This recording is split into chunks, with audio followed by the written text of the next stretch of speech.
আমি যখন কলেজে গেলাম আমার কাছে এটা শখ ছিল যে ছেলেদের সঙ্গে কি করে ক্লাস করব, তাদের সঙ্গে কি করে মিশবো। বাইরে থেকে না দেখালেও সেটা আমার এখনো আছে। বাইরে থেকে তো অনেক কিছু দেখাই না।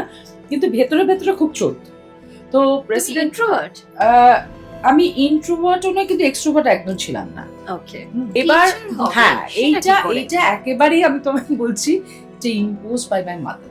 আমি আচ্ছা। কিন্তু একটা দিন বেকার জীবন নিয়ে আমার মা তো জীবনে আমাকে বলে দিয়েছে ২ টো জিনিস করতে পারবে না। একটা হচ্ছে প্রেম, আরেকটা হচ্ছে কলেজ কেটে সিনেমা যেতে পারবে না। আচ্ছা, প্রেমটাও বাড়া হ্যাঁ, ছিল? একদম মানে ওটা আচ্ছা। স্ট্রিক্ট নো ছিল। হ্যাঁ। ওকে। তো ছোটবেলায় কখনো ভাবোনি যে টিচার হবে? তাহলে কি ভাবতে যে কি হবে? আমার বেসিক্যালি আমি ভেবেছিলাম যে আমি অ্যাডমিনিস্ট্রেটিভ সার্ভিসে যাব। Okay. That was my primary মানে intention also and I started studying in that line. বিশ্বাস করো সিটিতে লাস্ট যেদিন গেছি সেই দিন পর্যন্ত ওরকম যারা Test আমার করেছে? হ্যাঁ আমার সঙ্গে আমার ক্লাস এবং মানে that was the first place যেখানে আমি দেখতাম স্টুডেন্টরা বেশ লম্বা লাভ লেটার লিখে দিয়েছে, বুঝেছো? এই যে মার সঙ্গে বন্ডিংটা তৈরি হলো, শোভনকে ভালোবাসার আরো একটা বড় কারণ পেলাম। মানে he gave me 101 reasons to love him. But this was one of the This very is big one of the reason, but reasons. বাকি 100 reasons বলো। এর কঠিন জায়গা।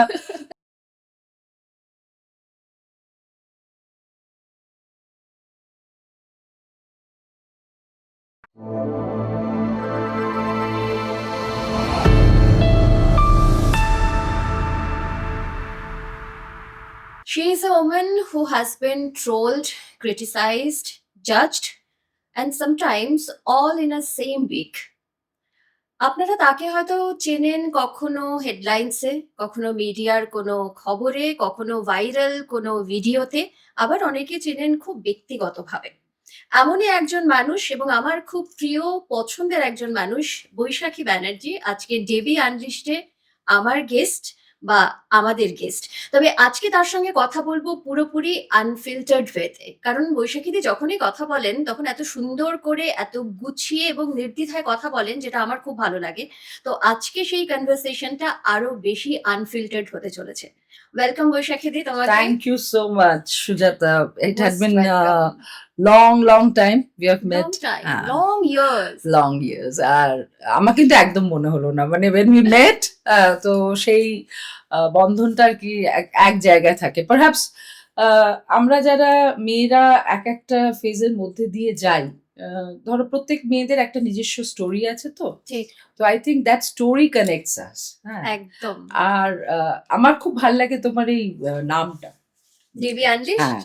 আচ্ছা। তার কারণ হচ্ছে আমি একসময় বলতাম যে আমাদের নারীদের পুরো সমাজ থেকে দূর করার দুটো উপায় আছে। এক হচ্ছে দেবী আর একটা হচ্ছে দানবী ভাবে পোর্ট্রে করা। হুম। এই দুটোর মধ্যে আমরা থাকতে চাই না। So you have unleashed us from that tag of being Devi but keeping the Devi within us. So that বাহ! This is so nice about ইট।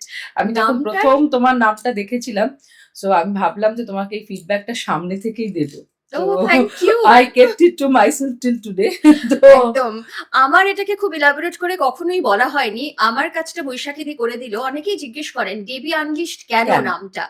নামটা কেন এতক্ষণে বৈশাখীদির কথা শুনে বুঝতেই পেরেছেন। আমি যদিও অনেকবার একটু করে বলার চেষ্টা করেছি, বাট গুছিয়ে একটা সেন্টেন্স বলে না, একটা সেন্টেন্সে গুছিয়ে বৈশাখীদি তার উত্তরটা না দিল। আসলে এটার একটা বড় কারণ হচ্ছে আমি সুজাতাকে খুব ভেতর থেকে চিনি। আর সুজাতার তোমার যে বাইরের আইডেন্টিটি গুলো তার থেকেও মানুষ সুজাতাকে আমি এত ভালোবাসি। তো আমি যেকোনো তোমার ভাবনার পেছনের ভাবনাগুলো আমি ভাবার চেষ্টা করেছি। থ্যাংক তো ইউ। তাই জন্য ইটস দেয়ার। আচ্ছা, তোমার মানে এই যে পাবলিক লাইফ এ আসার আগে তোমার একটা নিজস্ব ব্যক্তিগত একটা জীবন ছিল, একটা ছোটবেলা ছিল যেখান থেকে তুমি আস্তে, আস্তে বড় হয়েছো। তারপর একটা জীবনে প্রবেশ করেছো। সেই ছোটবেলাটা কিরকম ছিল? যেটা অনেকেই জানি না আমরা। দেখো একটা জায়গা না মনে হয় যে আমার ছোটবেলার জীবনের সঙ্গে যখন এখনকার জীবন মেলাই তো আমার মনে হয় সেই অদৃষ্টের পরিহাস হয় যে আমাকে যে এত পাবলিক এক্সপোজারে কোনোদিনও আসতে হবে আমি কখনো ভাবিনি বিকজ আমি প্রচন্ড রক্ষণশীল পরিবারে জন্মেছি। আমার বাবা ওয়াজ ভেরি স্ট্রিক্ট, হ্যাঁ, এবং অর্থোডক্স। তো সেখানে কিন্তু নাইদার মাই ফাদার নর মাই মাদার কেউ বাইগড ছিল না। আমার মা তো ভীষণ লিবারাল পার্সন ছিলেন এবং লাস্ট দিন অবধি মা আমাদের অনেকের থেকে অনেক বেশি আধুনিক ছিলেন। তো সেই হিসেবে প্রচন্ড শিক্ষিত একটা পরিবারে আমার জন্ম। আমি অ্যাফ্লুয়েন্সে বড় হয়েছি। কিন্তু রেস্ট্রিকশনস এর মধ্যে বড় হয়েছি। আমার বাড়িতে কোনটা লাক্সারি ছিল আর কোনটা কমফোর্ট আমি ঠিক বুঝতাম না। কারণ আমার কাছে ওটাই ওয়ে অফ লাইফ ছিল। আমরা হুম, হুম। কোনোদিনও ব্র্যান্ডে বিশ্বাস করতাম না। আমরা কোনোদিনও দেখনদারিতে বিশ্বাস করতাম না। আমরা ৩ বোন ছিলাম এবং ৩ বোনকেই শিক্ষা-দীক্ষার দিক দিয়ে সবচেয়ে বেস্টটা দেয়ার চেষ্টা করেছে বাবা-মা এবং তারপরে যদি আমাদের মধ্যে কোনো সীমাবদ্ধতা থেকে থাকে সেটা আমাদের দোষ। কিন্তু we had been very lucky to get parents like them. হুম, হুম। হ্যাঁ, এবং দুজনেই চাকরিরত ছিলেন। আ বাবা-মা দুজনেই স্টিল অথরিটিতে কাজ করতেন। তাদের কর্মজীবনটাকেও আমার মাকে আমি দেখেছি এমনভাবে মডিফাই করতে যেটা আমার পরবর্তীকালে আমাকে হেল্প করেছে যে কি করে বাইরের আর বাড়ির জগৎটাকে ব্যালেন্স করতে হয় that I learn from her. আচ্ছা। হ্যাঁ, তো মার ৭ ননদ, ১ দেওর এবং মা খুব তাড়াতাড়ি নিজের শ্বশুরমশাইকে হারান। তো আ আমার ঠাকুমা যেহেতু একদম শেষ দিন অবধি একদম বৈধব্য জীবন যাপন করেছেন। তার যেসব স্ট্রিক্টনেস ছিলেন, হুম, হুম। তো সেইগুলো সমস্ত কিন্তু আমার মা পালন করেছে এবং আ আমার মনে পড়ে যে মা একেবারে শয্যা নেওয়ার আগে পর্যন্ত কিন্তু সকলের জন্য নিজের হাতে রাঁধতেন। আচ্ছা। এবং আমাদের টিফিন থেকে শুরু করে আমরা কোনোদিনও বাইরের টিফিন এনে খাবো এটা আমরা কখনো ভাবতাম না। হুম, হুম। মুখরোচক খাবার-দাবার করা। She was a wonderful cook. তো এই সমস্ত এবং আমি ক্লাস ৩ থেকে রান্না শিখেছি। কারণ তাই আমার নাকি? মার যেহেতু শরীর খারাপ হয়ে যাচ্ছিল, হুম, হুম। তো আমার মা চট করে না অসুস্থ হয়ে যান। তো আচ্ছা। আমার ওই ছোটবেলায় একটা টার্মোইল ছিল। হঠাৎ করে আমি একদিন ফিরে এসে দেখি যে মা আসেননি। মা অফিস থেকে ওই ঠিক ৬ টার মধ্যে ঢুকে যেতেন। তো ওই ৬ টার কাঁটা যেই পেরিয়ে যেত তখন আমার ওই মানে দরজাটার দিকে তাকানো থাকতো যে কখন মা আসবে। তো সেই সন্ধ্যেটা আমার কাছে এখনো ওটা আমার কেজি 1 এর লাইফ। কিন্তু I still remember the trauma যে মা কেন আসছেন না? এবং বাবা একটা খুব somber মুখ নিয়ে এসে বললেন যে, "মা কদিন আসবেন না।" And I never knew that she was fighting for her life that point of time. তো তারপরের থেকে আমার যেটা মনে হতো যে মাকে খুব হারাই ব্যাপার ছিল এবং সেটা শেষ দিন পর্যন্ত যখন আমি তাকে সত্যিই হারিয়ে ফেললাম, আ ততদিন মানে I don't remember যে ২০১৫ সালে আমার বাবা চলে গেছেন। ২০১৫ থেকে ২০২৪ আমার কোনো রাত এরকম যায়নি যে আমি ঘুমিয়েছি। প্রত্যেক সময় ওই ১ ঘন্টা অন্তর আমার মা সাউথ সিটিতে থাকতেন। হুম, হুম। তো আমি গোল পার্কে থাকতাম। ওই ১ ঘন্টা অন্তর ফোন করে মার সুগার নেয়ানো, প্রেশার নেয়ানো। আজও আমার ফোনের ওই চ্যাটগুলোকে দেখি যে নরমাল আছে, পড়ছে, মিষ্টি খাওয়ানো। তো আমি ভীষণ ফ্যামিলি কাইন্ড অফ পারসন হিসেবে বড় হয়েছি। আমাদের কাছে বন্ডিংটা খুব ইম্পোর্টেন্ট ছিল। হ্যাঁ, আমার মা আমাদেরকে বলতেন যে স্বাধীনতা আর স্বেচ্ছাচারিতার মধ্যে এটা তফাৎটা করতে শিখবে। সেইজন্য সেই রকমভাবেই বড় হয়েছিলাম। কিন্তু তারপরে জীবনের ওই শৈশবের ওই অধ্যায়টা যেই শেষ হয়েছে এবং যেটাকে তোমরা মানে সবার একটা ওই হয় না যে অ্যাডাল্টহুড এ এসে একটা বেশ হুম। অ্যাডভেঞ্চারাস হুম, লাইফ হুম। হয়। আমার একদম ছিল না। মানে আমি residency was the first place যেখানে আমি ছেলেদের সঙ্গে মিশেছি। আচ্ছা। ঠিক আছে? তার আগে আমার ছেলেদের সঙ্গে মেশার কোনো বিষয় ছিল না। কারণ আমি গার্লস স্কুলে গার্লস স্কুল। পড়েছি। আচ্ছা। মানে একদম 11-12 অব্দি এবং গোখেল ওয়াজ আ ভেরি স্ট্রিক্ট স্কুল। মানে আমরা বলতাম ওটাকে বাইরে থেকে দেখে অনেকে জেলখানা বলত। আর আমার ভীষণ ভালো লাগতো। এই ডিসিপ্লিনটা আমার স্কুলে ভীষণ ভালো লাগতো। তো আমি যখন কলেজে গেলাম আমার কাছে এটা শখ ছিল যে ছেলেদের সঙ্গে কি করে ক্লাস করব, তাদের সঙ্গে কি করে মিশবো। আ বাইরে থেকে না দেখালেও সেটা আমার এখনো আছে। আমি বাইরে থেকে তো অনেক কিছু দেখাই না। কিন্তু ভেতরে খুব চলত। তো তুমি প্রেসিডেন্ট ইন্ট্রোভার্ট? আ আমি ইন্ট্রোভার্ট ও নই কিন্তু এক্সট্রোভার্ট একদম ছিলাম না। ওকে। হুম। আ আমি কি করতাম? আমি একটা ভীষণ প্রাইভেট সেলফ মেইনটেইন করতাম। যেটা আমার সব বন্ধুরা বলত যে বৈশাখীর হচ্ছে this far and no far. মানে আমার একটা নিজের জগৎ ছিল যেখানটা আমি ফর্টিফাই করে রাখতাম। আমার ইমোশনস কি, আমার ভালো লাগা, মন্দ লাগা এটা আমি খুব কম মানুষকে প্রকাশ করতাম।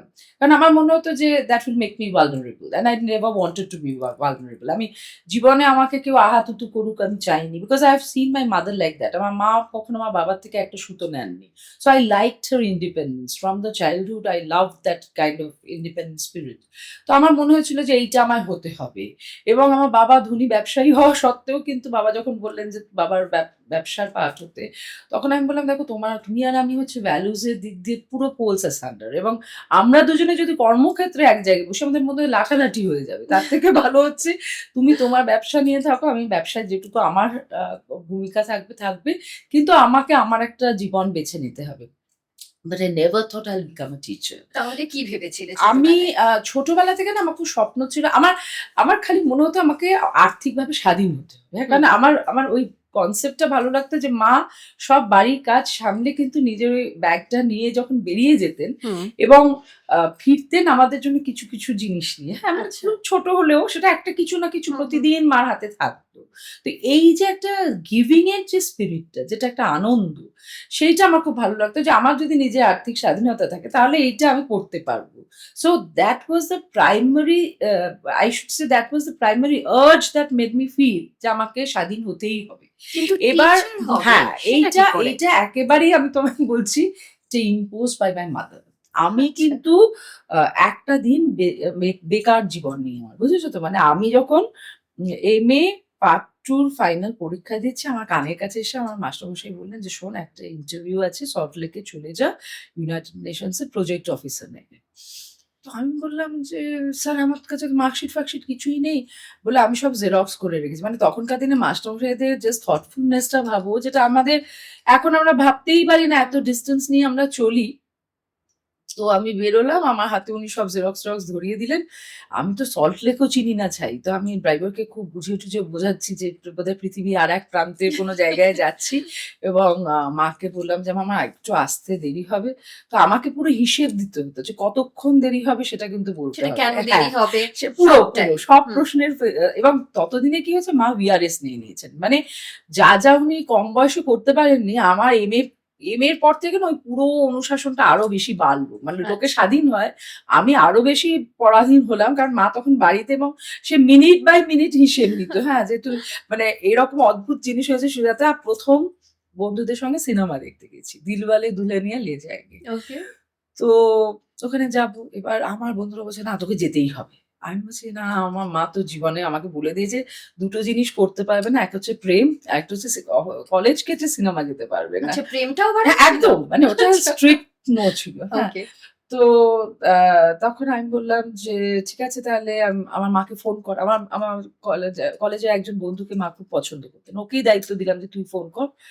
তো ফোন করে তো মাকে অনেক মাসিমা-টাসিমা বলে টলে বলল। তখন বলল, "আচ্ছা, ঠিক আছে, ওকে দাও ফোনটা।" সেই ৳১ ফেলে তখন ফোন হুম, হুম, করতে হতো। হুম। আমাদের সময় তো মোবাইলের যুগ নয়। তো আমি ফোন করে বললাম, "মা, আমার না এরকম ওরা সবাই বলছে আ সিনেমা যেতে।"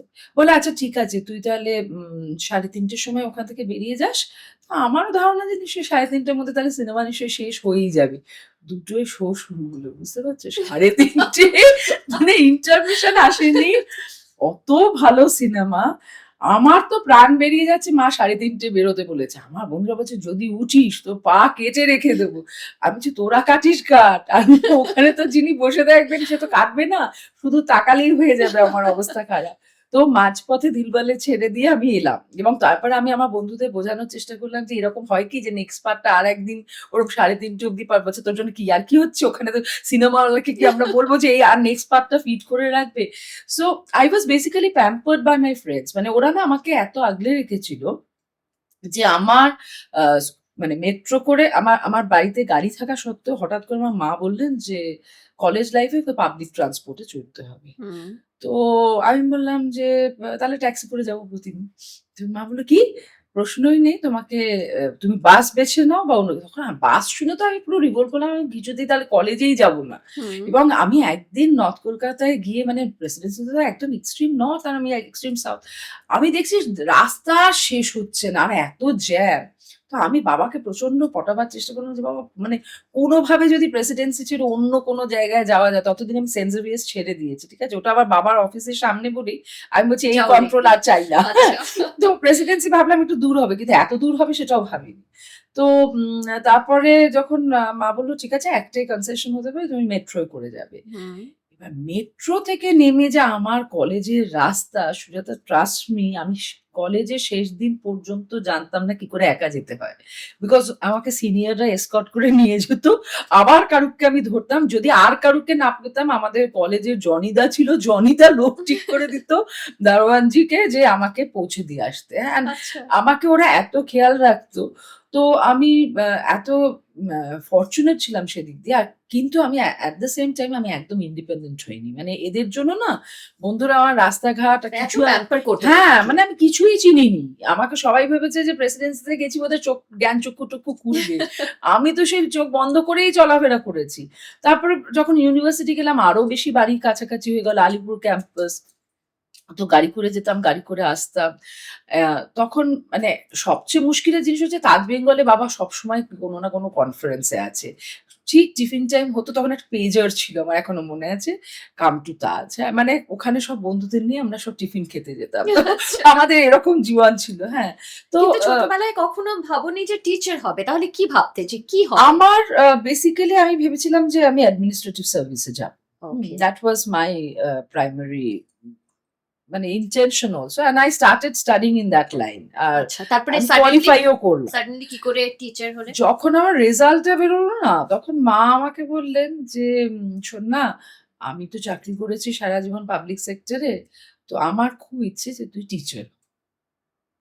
তো আমি বললাম, "টিচারটা তো মানে আমার ভাবনার অপশনের মধ্যেই নেই মা। আমি এত ধৈর্য নেই যে আমি ছাত্রছাত্রী।"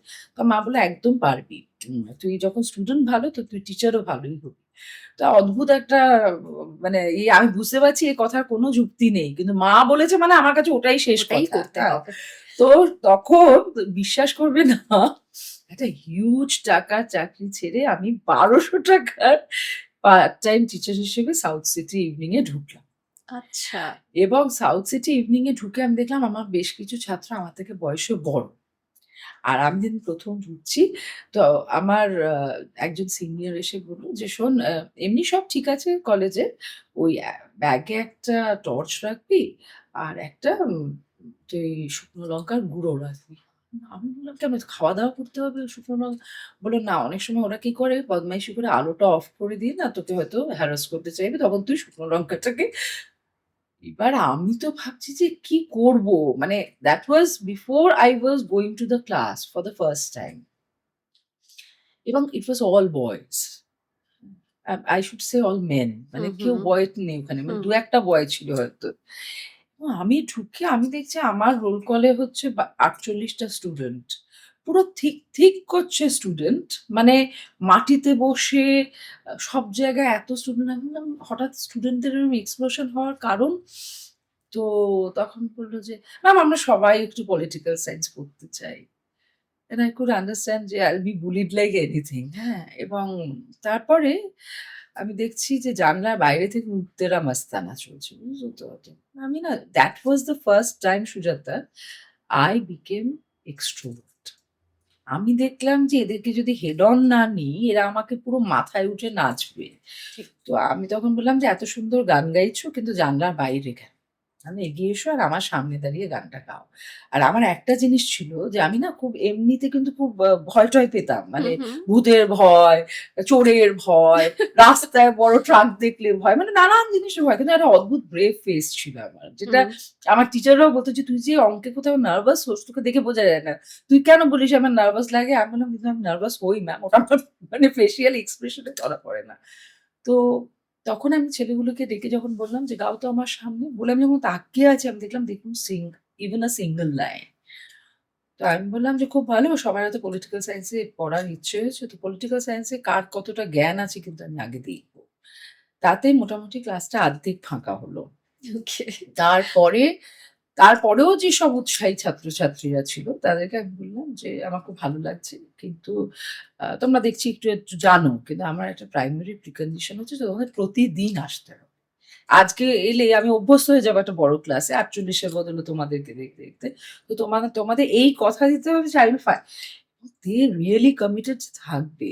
এবার আমি বিশ্বাস করো সাউথ সিটিতে লাস্ট যেদিন গেছি সেই দিন পর্যন্ত ওরকম যারা Test আমার করেছে? হ্যাঁ আমার আমার সঙ্গে আমার ক্লাস এবং মানে that was the first place যেখানে আমি দেখতাম স্টুডেন্টরা বেশ লম্বা লাভ লেটার লিখে দিয়েছে বুঝেছো আমি পড়ে টড়ে আমি ভাবতাম যে বাবা 2-3 পাতা আর আমার বাড়িতে একটা সিস্টেম ছিল আমি মানে খুব অধৈর্য হয়ে পড়তাম এসব যখন কেউ প্রপোজ টোপোজ করতো আমি কি করতাম মা বাড়িতে থাকতেন আমি চিঠিগুলো মাকে দিয়ে দিতাম আমি বলতাম বলো তো মা কি আছে জিসটা বলে দাও আমি তাহলে কালকে সেইভাবে গিয়ে রিজেক্ট করবো বিকজ আমি জানতাম রিজেক্ট করতেই হবে তো আহা! রিজেক্টটা কি গ্রাউন্ড সেটা মা বলে দিলে সহজ কারণ সেই তো পড়ছে হুম, হুম। তা আমি যেই দিত আমি তাকে বলতাম যে দেখ খুব ভালো লাগছে দিচ্ছিস চিঠি কিন্তু যাবে কিন্তু আগে ওটা আমার মার কাছে তো আমার বন্ধুরা ওই জন্য বলতো যে বৈশাখীকে woo করার সবচেয়ে বড় সহজ উপায় হচ্ছে বৈশাখী মা সম্পর্কে দুটো ভালো কথা বলা and that used to impress me এবং this happened with Sovan also কিন্তু জানো তো তাই? হ্যাঁ পরবর্তীকালে শোভনকে ভালোবাসার একটা প্রধান কারণ ছিল যে ও শুধু আমাকে আমার মেয়েকে না আমার মাকেও খুব ভালোবাসতো খালি আমার এখনো মনে আছে আমি না কোনোদিন ওকে আমার মার বাড়িতে নিয়ে যাব বলে চেষ্টা করিনি তো আমি বলেছিলাম যে একদিন আমি বললাম যে চলো তো আমার মাকে না মানে আমার মা সাউথ সিটিতে থাকতেন বাবা চলে যাওয়ার মানে আমি বিয়ে করেছিলাম শুধু একটাই প্রধান শর্তে যে আমার মা বাবার বাড়ির কাছে যেন আমার বাড়ি হয় that was the only thing I asked for from Monojit তো ফরচুনেটলি আমরা যে বাড়িটায় থাকতাম সেটা আমার বাড়ি থেকে ১০ মিনিটের দূরত্ব ছিল তো আমি প্রতিদিন বিয়ের পরে আর যতদিন মা সাউথ সিটিতে থেকেছেন প্রতিদিন কলকাতায় থাকলে আমি মার কাছে একবার হলেও হুম, হুম। কলেজ ফেরত ঘুরে আসতাম তো আমি এরকম যেতাম কখনো কখনো শোভন আমায় ড্রপ করতো ওখানে তো একদিন আমাকে বলছে তুমি তো খুব অসভ্য মেয়ে তুমি নিজে চলে যাও তোমার মার সঙ্গে তো আমাকে কখনো আলাপ করাবে বলো না তো আমি বললাম যে ও আচ্ছা হ্যাঁ সত্যি তো আমি কখনো ভাবিনি আমি বললাম যে আপনি যাবেন আমার মার সঙ্গে আলাপ করবেন তখন বললো যে এটা কি কোনো একটা ওয়ে হ্যাঁ আপনি যাবেন তা আমি বললাম না আসলে আমি চাই না আপনি যান তখন বলছে, কেন আমরা আসলে আপনাদেরকে বাড়িতে নিয়ে যাওয়া মানে হচ্ছে মনে হয় যে একটা ভিআইপি কে দেখিয়ে বোধহয় কোথাও একটা গুরুত্ব পাওয়ার চেষ্টা তো আমার সেটা ভীষণ বাজে লাগতো তো আমি বললাম যে কোনোদিন এমনি আসবেন এইসব হুটার টুটার ছাড়া তখন আমি আপনাকে নিয়ে যাব তো তখন না বলল যে সবুজ চ্যাটার্জি কিন্তু এই মেয়রের পদ, এই এতগুলো সিকিউরিটি নয়। আমি ব্যক্তি মানুষ হিসেবে তোমার মার সঙ্গে আলাপ করব ভেবেছিলাম। তো I felt bad যে এটার পরে আর কাউকে কিছু বলা যায় না। আমি বললাম, "আসুন আপনি।" তো আমার সঙ্গে গেল, গিয়ে মার সঙ্গে যখন আলাপ করল, এত ফ্রেন্ডলি ওয়েতেও মাকে অ্যাপ্রোচ করলো, মানে মনে হলো যেন কতদিন চেনে এবং শোভন কিন্তু খুব যারা আমাদের থেকে বয়সে বড় হুম, তাদের হুম। সঙ্গে খুব ভালো। মানে এত অ্যাফেকশনেট তাদের প্রতি। তো আমি শোভনকে বললাম যে, "বাবা আমার সঙ্গে তো কখনো এত ভালো, ভালো গল্প করোনি।" মার সঙ্গে সে কত রকম পুরনো গল্প করছে। আমি তখন বলছি যে, "আরে তোমার বাড়ি যাওয়ার আছে, যাও বাড়ি যাও।" তো বলছে যে, "না, মাসিমা তাহলে একটু খেয়ে যাই এখানে।" যে মা আবার মানে মা তখন খুবই অসুস্থ। তা সত্ত্বেও সে লুচি-ফুচি বানিয়ে ও খেলো-টেলো তারপরে গেল। মা বলছে যে, "হ্যাঁ রে, ও একটা মেয়র মানুষ, এত সিম্পল।" আমি বললাম, "না, মানুষ হিসেবেও সবসময় সিম্পল। কিন্তু তোমার সঙ্গে সে এত সিম্পল ওয়েতে মিশতে পারবে।" তা আমি পরে ভেবেছি কি যারা জনজীবনে থাকে না, তারা আসলে বোধহয় এইরকমভাবে সহজে মানুষের সঙ্গে মিশে যেতে পারে এবং স মানে এই যে মার সঙ্গে বন্ডিংটা তৈরি হলো, শোভনকে ভালোবাসার আরো একটা বড় কারণ পেলাম। মানে he gave me 101 reasons to love him, but this was one of the This very is big one of the reasons. reason, Yes, but yes. বাকি 100 reasons বলো। এর কঠিন জায়গা। দেখো একটা প্রাইমারি জায়গা হচ্ছে না যে আমার জীবনে একটা বিরাট ক্রাইসিস ছিল। আমার কিরকম মনে হতো যে আমি যাকে উজাড় করে ভালোবেসেছি, সে আমাকে কোথাও মানুষ হিসেবে ভ্যালু করতে পারেনি। হ্যাঁ, আমি কিছু পাউন্ড অফ ফ্লেশ হিসেবে ভ্যালুয়েবল। হয়তো বাইরের সেলফটাও ভ্যালুয়েবল। আ কিন্তু আমার ভেতরের আমিটাকে কেউ ভালোবাসেনি। তো he was the first person to love me as a person. হ্যাঁ? মানে ও সবাইকে বলতো যে, "বৈশাখী প্রচন্ড রাগী, প্রচন্ড মুখরা। মুখের ওপর সোজা এমন কথা বলে দেবে তোমার মনে হবে তুমি মরমে মরে যাচ্ছ। কিন্তু ওর থেকে ভালো বন্ধু কেউ হতে পারে না। কারণ ও সবসময় তোমাকে সমালোচনা করে হচ্ছে ভেতরে। আর যখন বাইরে যাবে ওর থেকে বড় ডিফেন্ডার কেউ নেই।" তো that was perhaps the a a first thing that attracted me towards হিম যে যে সমালোচনা নিতে পারে, হুম, হুম। হ্যাঁ? সে কিন্তু সবচেয়ে বড় মনের মানুষ। আমি কিন্তু আমার সঙ্গে শোভনের সম্পর্কের ১ম দিকটা খুব টার্ময়েল এর ছিল। Because he was everything that I disliked. Okay, হ্যাঁ, হ্যাঁ, হ্যাঁ। তাই? হ্যাঁ, অ্যাবসোলিউটলি। মানে ও যেভাবে পোর্ট্রেট ছিল আমার কাছে, হুম, হুম। আমার রাজনৈতিক নেতাদেরকে কিছু, কিছু কারণে খারাপ লাগতো। আর ওর সব দিকটা যেভাবে পোর্ট্রেট ছিল আমার কাছে, আমার মনে হতো ও হচ্ছে সেইরকম একটা পলিটিক্যাল ভিলেন যার একটা কিরকম? কি reason? One of the major reason যেটা আমাকে বলা হয়েছিল যে, ও যেটা সামনে এত সিম্পল দেখায়, ও আসলে ভীষণ কমপ্লিকেটেড। ও কিন্তু তোমার থেকে শুধু কাজের সময় সম্পর্ক ভালো রেখে তারপরে কিন্তু বদলে যাবে।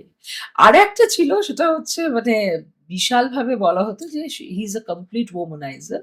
তো হি চেঞ্জেস ওম্যান মানে in a more frequent manner than he changes his clothes.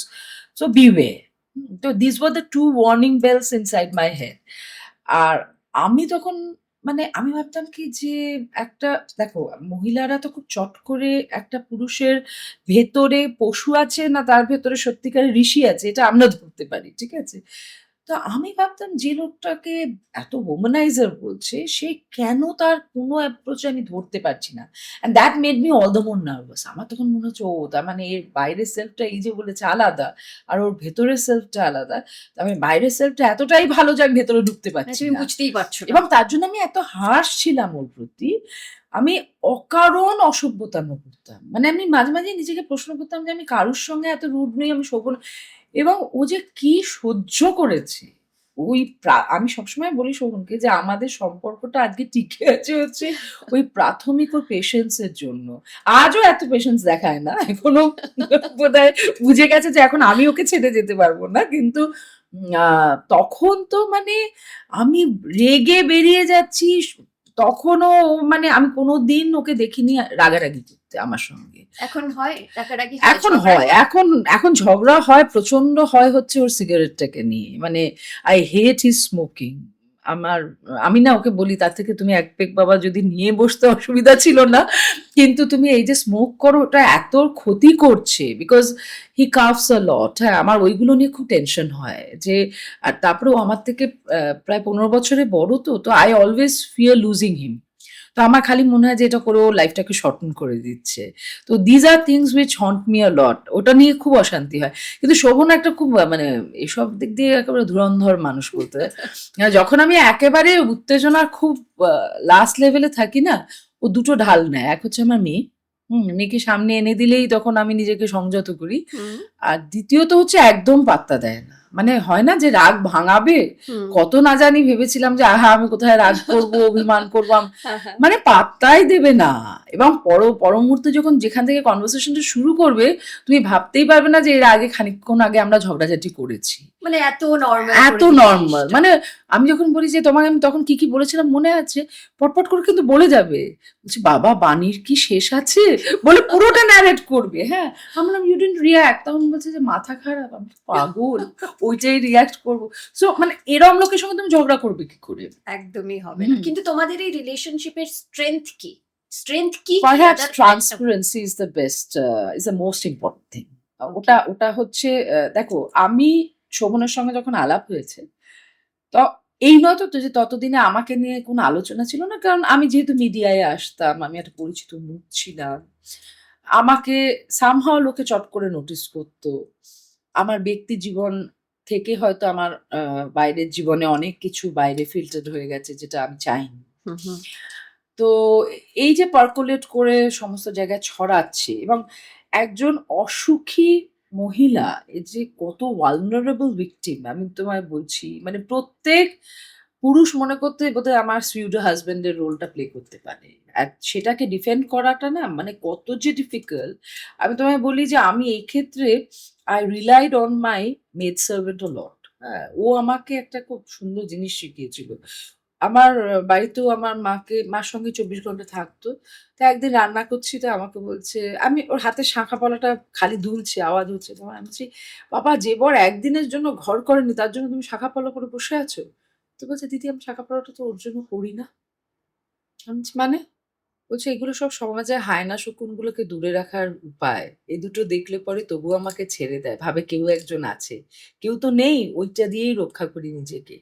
So আমার ডেসপাইট অল অশান্তি আমার হোম ফ্রন্টে, আমি কি করতাম এত উজ্জ্বল একটা রূপ নিজের বাইরে বজায় রাখতাম। সবচেয়ে ট্র্যাজিক মোমেন্টস হতো সুজাতা যখন আমার কলেজে না আমি কি করতাম, আমি যদিও সবার জুনিয়র হিসেবে ঢুকেছিলাম, তো আমার কলেজে যদি কারোর বিয়ে হবে হুম। তাকে একটা আইবুড়ো ভাত দেয়া, কারোর বাচ্চা হবে তাকে সাধ দেয়া, এগুলো আমি করতে ভালোবাসতাম। আমি সবাইকে নিয়ে একটু আনন্দ করতাম। তো যাদের নতুন বিয়ে হবে তারা এসে আমাকে প্রণাম করে বলতো, "সেদিন তোমার মতো যেন সুখী হই।" This was one question I never wanted to face. আমি তক্ষুনি ঈশ্বরকে বলতাম যে, "ভগবান ভুলেও কারোকে তুমি আমার জীবন দিও না।" And I still believe যে আমার জীবন যেন কেউ না পায়।